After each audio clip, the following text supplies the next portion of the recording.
tema que a mí me gusta mucho hacer deporte. El tema me gusta, no quiere decir que sea buen deportista, digamos, me gusta hacer deporte. Y el tema es muy interesante, que es arritmias ventriculares y deporte. Y para entender más o menos qué es lo que sucede con las arritmias ventriculares, tendríamos que pensar que las arritmias ventriculares son finalmente la vía final común de la muerte súbita en deporte, ¿cierto?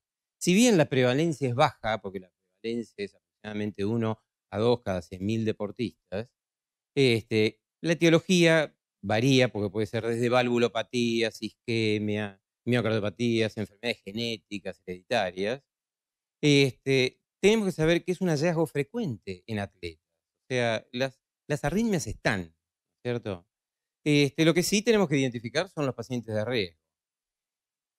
Últimamente ha habido mucha preocupación por estos eventos cardiovasculares, ¿cierto? Porque ustedes saben que si bien la incidencia es baja, el impacto social y la repercusión mediática que tiene es muy grande.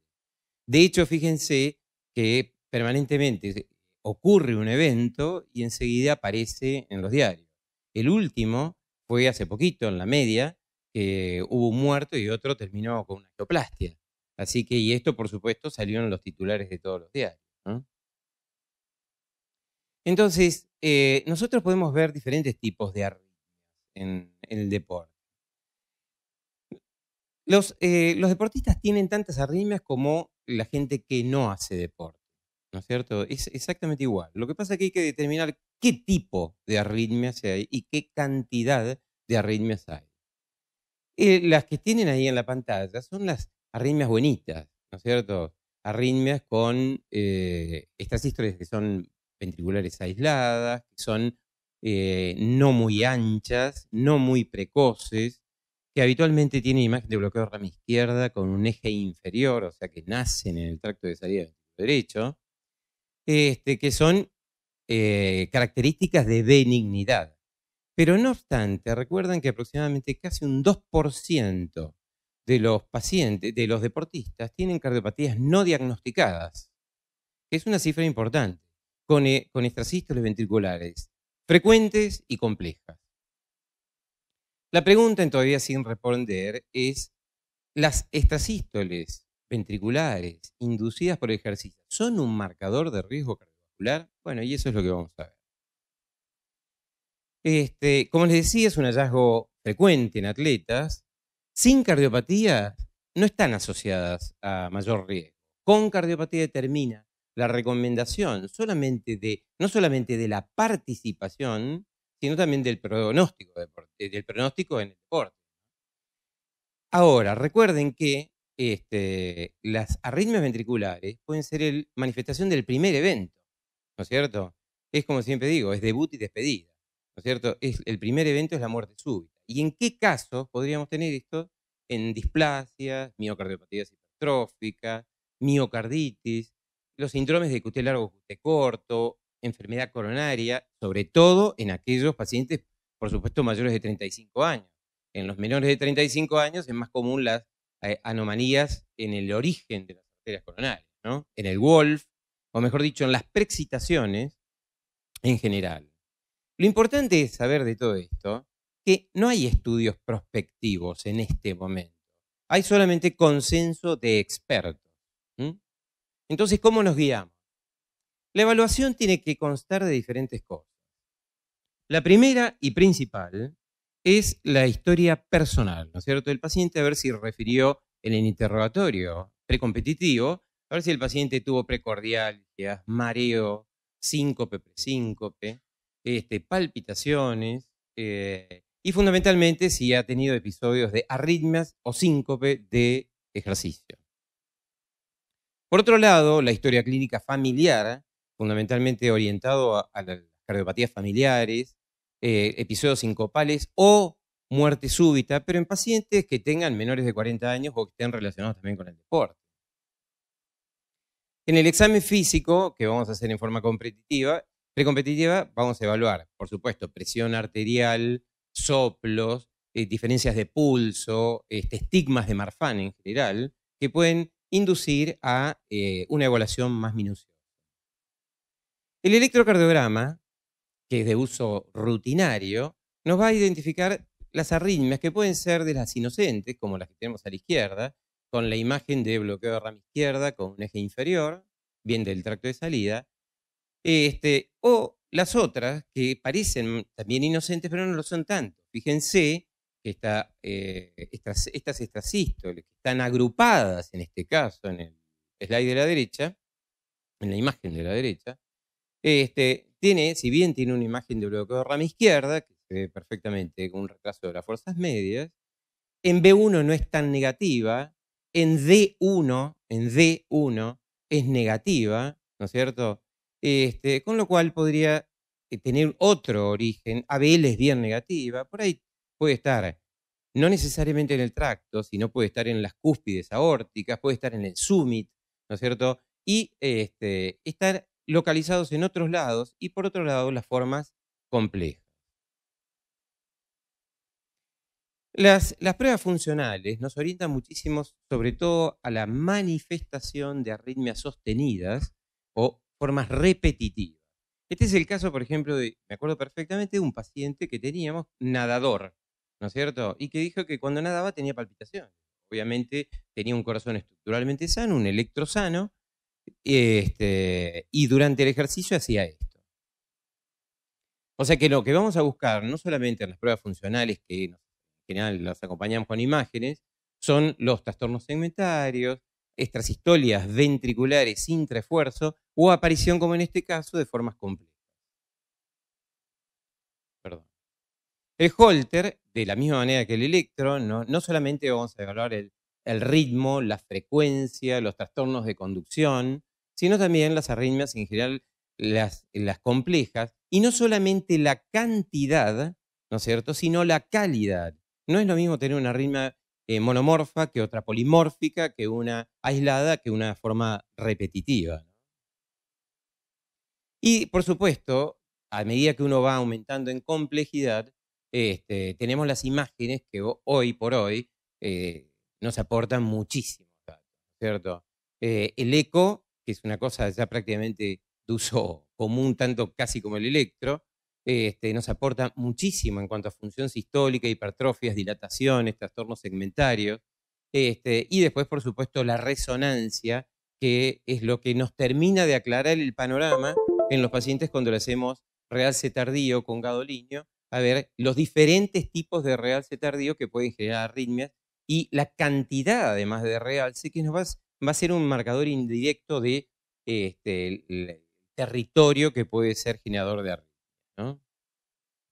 Las cinecoronografías, como habíamos dicho, nos va a dar obstrucciones, orígenes anómalos de las arterias coronarias, y el estudio electrofisiológico, que obviamente todo esto se va depurando. El estudio electrofisiológico no lo hacemos en forma inicial. Todo va decantando. A medida que encontramos positivo uno, vamos al otro y vamos al otro, y así vamos avanzando en estudios, que lo que buscamos fundamentalmente no es solamente tiempos de conducción, sino también la inducibilidad de arritmias sostenidas, como en este caso, de una chica de 23 años. Bien. Entonces, yo le quiero plantear 4 casos que son cortos, ¿no es cierto? Que son todos de la vida real, ¿no?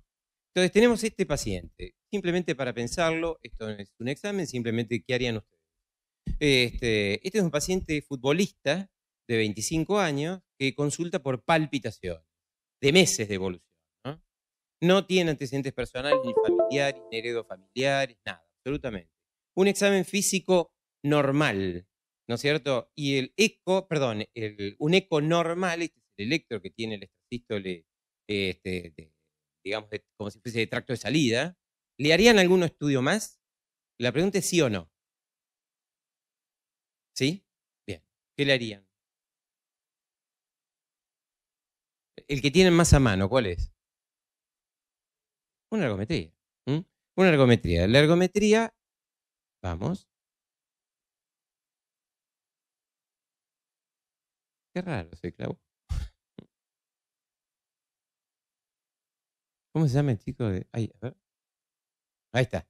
En las extrasístoles, con la ergometría desaparecen con el esfuerzo. ¿De acuerdo? Eso es un signo de benignidad. Así que ¿Lo mandarían a hacer deporte a este chico? Sí. No tiene antecedentes, la arritmia se le va con el esfuerzo. Bien, perfecto. La conducta, lo dejamos hacer deporte, le firmamos el auto. Caso 2. Este es un chico que, muy interesante, 23 años, que el motivo de consulta es un control cardiológico por una muerte súbita familiar, ¿cierto? El hermano tiene 2 hermanos. Uno que se murió en forma súbita, haciendo deporte, portador de una miocardiopatía hipertrófica. El padre, portador con una miocardiopatía hipertrófica. Este chico no estudiado, ¿no es cierto?, ni fue seguido. El paciente no quería saber nada. Y como ven, esta es la foto que le saqué de WhatsApp. Lo pongo porque está de espaldas, obviamente. Pero como se ven, tiene buena masa muscular. El chico es un pesista, ¿no es cierto? Te da la mano y te la envuelve. Asintomático. Este es el electro. ¿Les parece normal el electro? No. Si bien tiene un ritmo sinusal con un eje más o menos normal, tiene heces profundas como es en precordiales derechas y R's altas en precordiales izquierdas, y tiene cambios del STI y las T que prácticamente se caen del trazado, ¿no es cierto? Lo que uno pensaría que este paciente tiene también una miocardiopatía hipertrófica, como se murió el hermano y el padre tiene una miocardiopatía. Se murió también. Bien, la conducta, ¿le harían algún estudio más? Perfecto. Ecocardiograma. Hacemos a ver, esperemos que anden. Sí. Ahí tienen el eco. Y ahí está, ya que le puse la resonancia. Bueno, ¿les cabe alguna duda? La pregunta, a este chico, que además tenía arritmias ventriculares, ¿lo mandarían a hacer deporte? De ninguna manera, porque tiene riesgo de muerte súbita. Bien. Tercer caso. Hola, Roberto. ¿Cómo te va? Tercer caso. Este es un paciente deportista que había sido profesional hasta los 36 años, aficionado a partir de esa edad. El motivo de consulta fue síncope, ¿cierto? Síncope sin pródromo, entrenando. Y tuvo un traumatismo craneoencefálico, tuvo convulsiones y le hicieron maniobras de RCP. Lo pongo entre comillas porque lo hicieron los compañeros, así que digamos, puede haber sido Pato o Gallareta, cualquier cosa. Ninguno estaba entrenado. Como antecedente es un paciente que actualmente hipertenso leve, medicado con 5 miligramos de enalapril, 2 metros de altura, 2 metros 5, 100 kilogramos de peso, y cuando llegó estaba taquicárdico e hipotenso, y con signos de insuficiencia cardíaca congestiva. El electro es este. El electro, no lo quiero hacer largo, pero simplemente, bueno, tiene una fibrilación auricular de alta respuesta y tiene microvoltaje en las derivaciones estándar y tiene una hipertrofia y sobrecarga más una extrasístole ventricular que tiene ahí, ¿no? Inmediatamente este paciente se interpretó como un síncope de alto riesgo, se lo llevó a la UCO y lo primero que se le hizo fue un ecocardiograma, que mostró diámetros aumentados, 85 de diámetro diastólico y 73 de sistólico, con una función sistólica deprimida, con una fracción de eyección de 20, un derrame pericárdico, una IM severa, pero por dilatación de la niña, ¿no? La pregunta es, ¿ustedes le harían algún estudio más? Hasta 36 años tenía, creo que 40 y pico. ¿Le harían algún estudio más? ¿O lo cortan ahí? ¿Cómo? Proseguiríamos. Nosotros le hicimos un cateterismo por un grupo etario, a ver si tenía algo, y finalmente nos mostró que no tenía lesiones significativas. Entonces, si síncope, miocardiopatía dilatada, sin lesiones coronarias, ¿avanzarían con otro estudio más? Una resonancia. Perfecto. Entonces, le hicimos esto. Y esto es, fíjense, qué poco se mueve. Estaba dilatado de 4 cavidades, sin insuficiencia mitral, como nos mostró el eco, y no tenía realce tardío. La fracción estimada por ¿cómo es? Por la resonancia fue 18%, creo. Sí, 18% de fracción de eyección. Bueno, la cuestión es que este paciente, como estaba fibrilado, nosotros decidimos hacerle ponerle heparina bajo peso molecular, hacerle un ecotransesofágico y chocarlo con pocas expectativas que esto se mantenga el ritmo, porque un corazón tan dilatado, uno piensa, hace FA, mañana lo chocamos, vuelve a ritmo sinusal y pasado mañana está fibrilado de vuelta. Sin embargo, se mantuvo, ¿no? Pasó a ritmo sinusal. Pero durante la evolución, en el monitoreo estaba lleno de estas extrasístoles, ¿no es cierto? Lleno de esto. Esta es una tira de monitor directamente. Pero algunas más cortas, otras más largas. Esta es la primera que salió. Entonces, síncope, arritmia ventricular dilatado. Obviamente, deporte no. ¿Harían algo ustedes? No estudios, digamos, como terapéutica. Bueno, nosotros decidimos ponerle un cardio, ¿no es cierto? Porque el paciente había tenido síncope con traumatismo, sin episodios, sin pródromos. Y por otro lado, tenía estas arritmias ventriculares ya desde el principio y después las manifestó. Le pusimos un cardiodefibrilador, ya tiene varios años de seguimiento, sin eventos arrítmicos, y con el tiempo mejoró su función sistólica ventricular izquierda. Recuerden que era de 20, la duplicó. Uno, ¿qué pensaría de este paciente? ¿Cuál fue la causa de lo que tuvo? Una taquicardia miopatía, ¿no es cierto? Entonces, las preguntas que son, el diagnóstico, bueno, es una taquicardia miopatía que mejoró una vez que se estabilizó el paciente, tratado como insuficiencia cardíaca, chocado y en ritmo sinusal, ¿no? Las preguntas que uno se puede hacer es, el paciente mejoró la fracción de eyección. Cuando se le termine la batería del cardio, ¿se lo sacarían? Se lo dejo ahí para pensar, ¿no? Y la segunda es la que el paciente pregunta, ¿no es cierto? ¿Puedo volver a jugar? Es difícil de contestar, ¿no es cierto? Porque si bien la fracción de eyección mejoró, el paciente tiene un cardio y tenía arritmia ventricular. La respuesta es recreativo, ¿no es cierto? No competitivo. Y el último casito, es también cortito, pero es muy interesante también, que es un paciente de 29 años que consultó por disnea de esfuerzo y arritmia ventricular, lo derivaron del sur. Tiene un antecedente de labio leporino, y después es un paciente y paladar hendido que fue operado en la infancia, ¿no? Y ciclista, 20 kilómetros por día, allá en el sur, y natación 3 veces por semana, entre 1000 y 2000 metros. Es deportista importante. Como antecedentes dijeron que en el electrocardiograma, cuando era chico, tenía un electrocardiograma raro. Pero dijeron, pero estaba apto para hacer deportes. El electro ahora se los muestro. Y el holter estaba lleno de arritmias ventriculares, aisladas y complejas.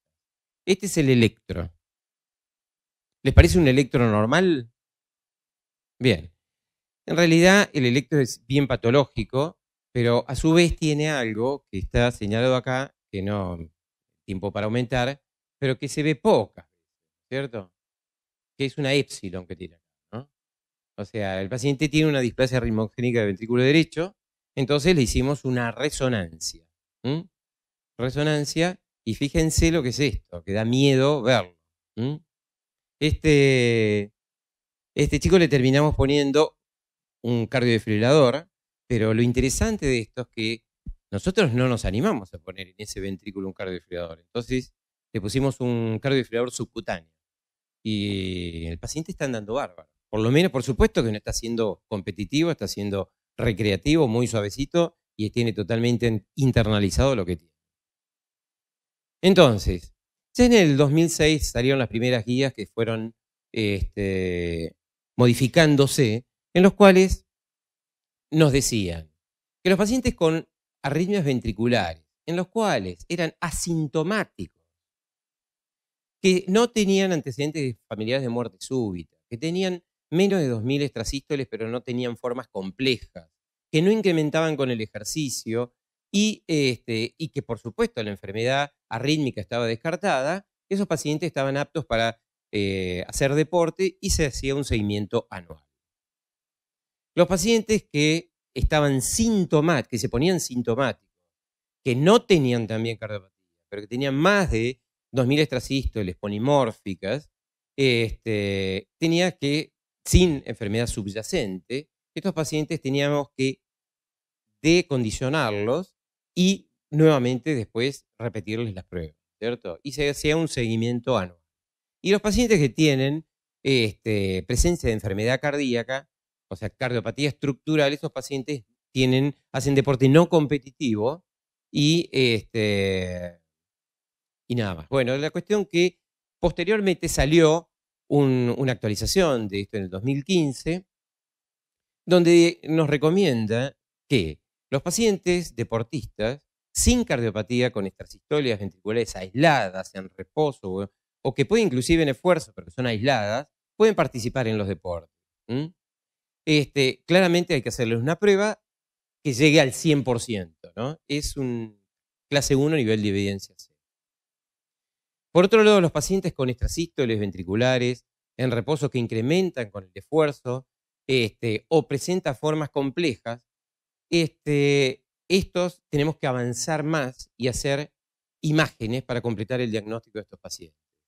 Si a su vez estos pacientes tienen síncope, como disnea, síncope o presíncope, hay que limitar el deporte al aumento de la frecuencia cardíaca. Por otro lado, los pacientes con cardiopatía estructural es igual a alto riesgo. Estén medicados, estén tratados, son exactamente igual. O sea, solo deportes con competencias de baja intensidad. Y reconsiderar que la ablación en estos pacientes seleccionados, es sacarles el sustrato. Se podría intentar cuando son fundamentalmente refractarios a drogas. ¿Qué nos dice la SAC? Que los pacientes sin cardiopatía estructural y tienen extrasistolias ventriculares de reposo y o de fuerza, pero que están aisladas, son aptos para deportes competitivos. Las que aumentan con el deporte, con el ejercicio, o tienen síntomas, esos pacientes tienen que hacer deportes de baja intensidad. Y con cardiopatía, solo deportes de baja intensidad, dependiendo de la cardiopatía. Recordando que las arritmias polimórficas, las formas complejas, pueden empeorar aún más la cardiopatía, ¿cierto? Inclusive, aunque estén medicados con drogas antiarrítmicas. Para concluir, entonces, podemos decir que las extrasístoles están presentes tanto en deportistas como en no deportistas. Las extrasístoles per se no es una contraindicación por el deporte. Los antecedentes y la cardiopatía estructural son los que van a marcar el riesgo de practicar deporte y el pronóstico del paciente. Por lo cual tenemos que hacer una evaluación meticulosa, recordando que el hecho de que sean jóvenes no es un sinónimo de seguridad, ¿cierto? Los jóvenes también pueden tener cosas. Y por último, para completar, que si bien todos hacemos exámenes precompetitivos, a mí me gustaría preguntarle a todos los lugares donde esto los presenta si son áreas protegidas. Porque nosotros dicen, ¿me puede hacer el certificado para el Megatlón? Sí, no hay problema, yo te lo hago. Sí. Ahora, Megatlón, ¿está preparado para asistir a un paciente que tiene algún problema? Así que creo que todas tienen que tener áreas protegidas. Bueno, muchas gracias.